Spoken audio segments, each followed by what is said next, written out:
Hey guys, this is Giles. So we're going to be doing our mission 4 of our siege campaign. In this one, reinforcements are attempting to fight their way to the castle. My forces, the dwarves, are going to get 1,500 points of warriors, and my goal is to wipe my opponent out via victory points. I also get double victory points for any unit that I actually manage to run off my opponent's side. He's going to get 1,000 points to try to hold off and prevent me from getting to the castle. So I'm going to go over my list real quick. I'm going to be running the Slayer King himself as my HQ in this game. And he is going to be leading a squad of 35 Slayers with full standard and musician. Backing them up will be a unit of Longbeards. Now, even though it's not on these models, I went ahead and equipped them with shields. And to their other side, I got a unit of 10 Fire Drakes, armed as they appear with full command.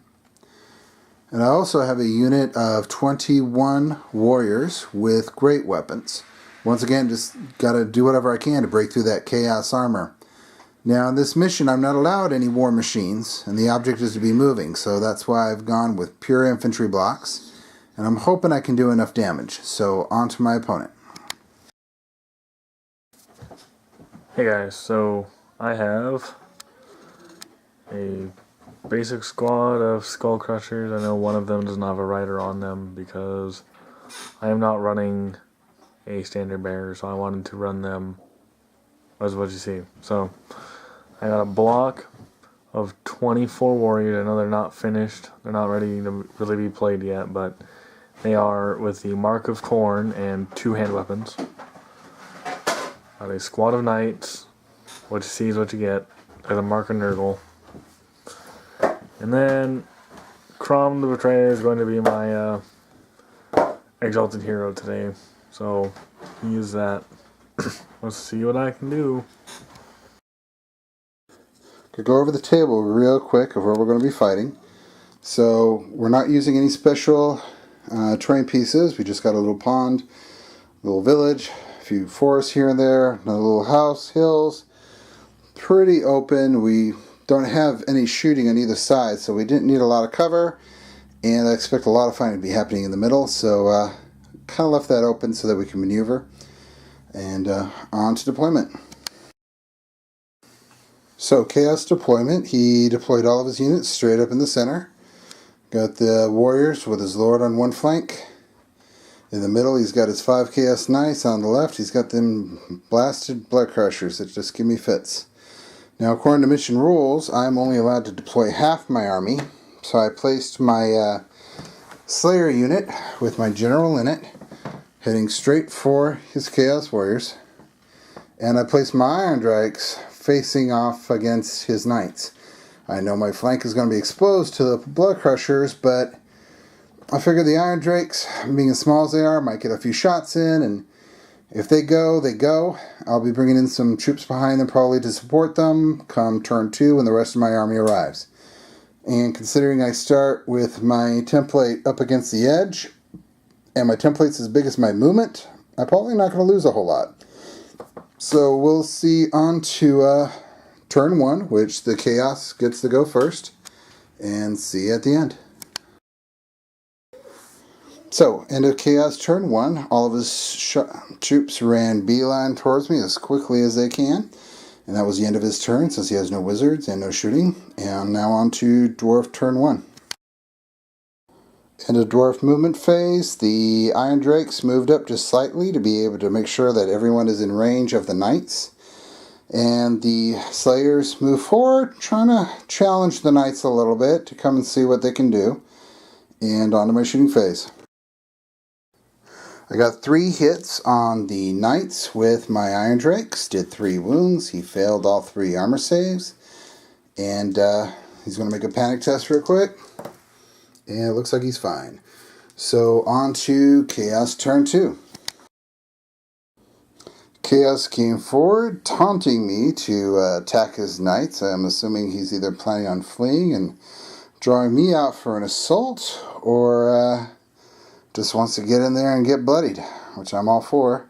Skull Crushers moved forward, threatening my flank a little bit, threatening the Iron Drakes, probably in a good position to charge next turn. So I expect some close combat to be happening in the very near future. So off to Dwarf turn 2.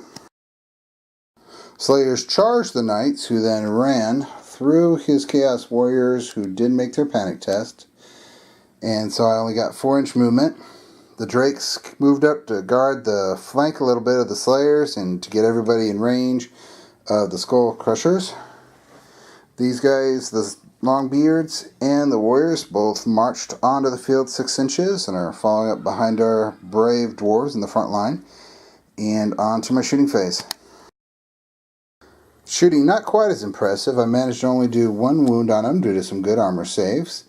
And I have a feeling I'll be taking a charge next turn, so off to Chaos turn 3.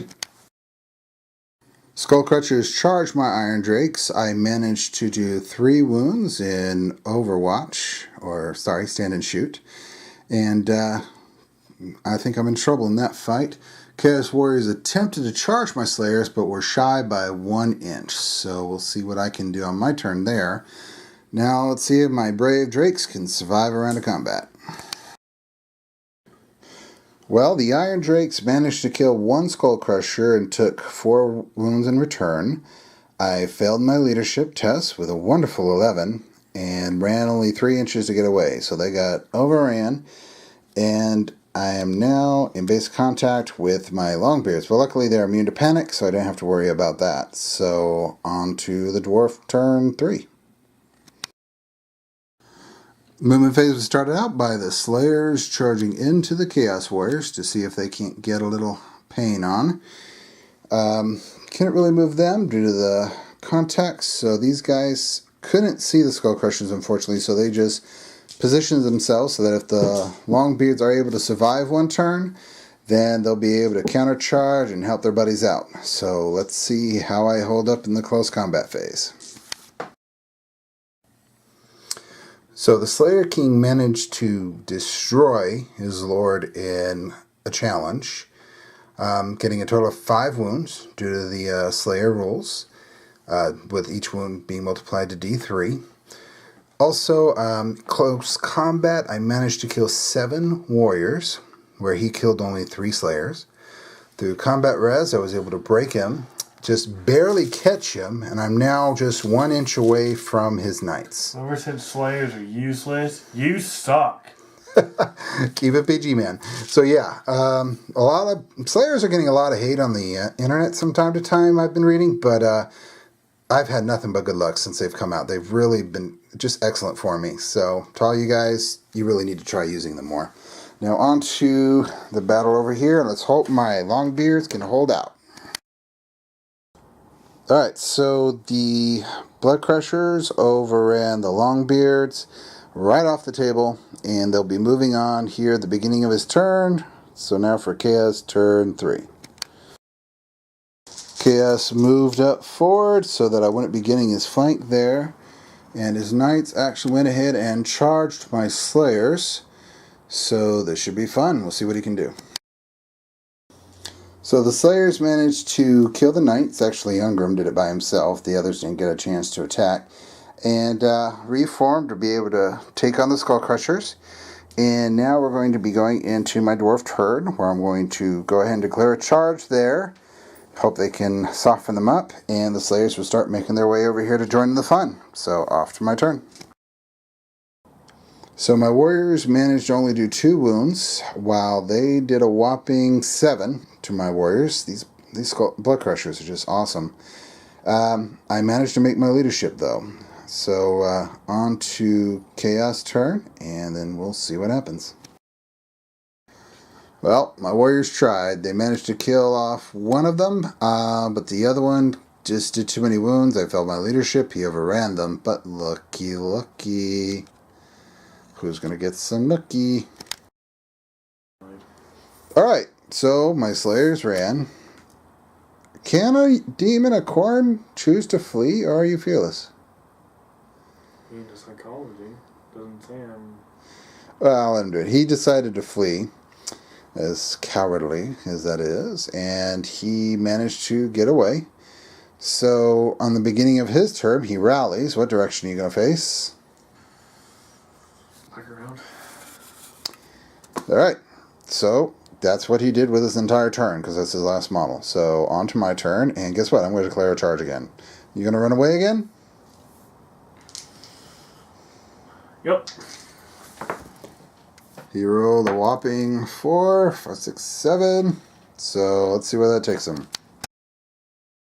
Alright, so his super brave Khorne Berserker just turned around and managed to roll high enough to get completely off the table, leaving my Slayers nothing left to get in the way of them getting to the castle and reinforcing the beleaguered dwarves. So my future games should be more interesting, because I wasn't going to allow this guy to take part in those battles if he didn't make it. But since he did, guess who's guarding the castle? Alright, thank you guys for watching, and I hope you enjoyed, and see you with our next Scenario 5 of The Siege.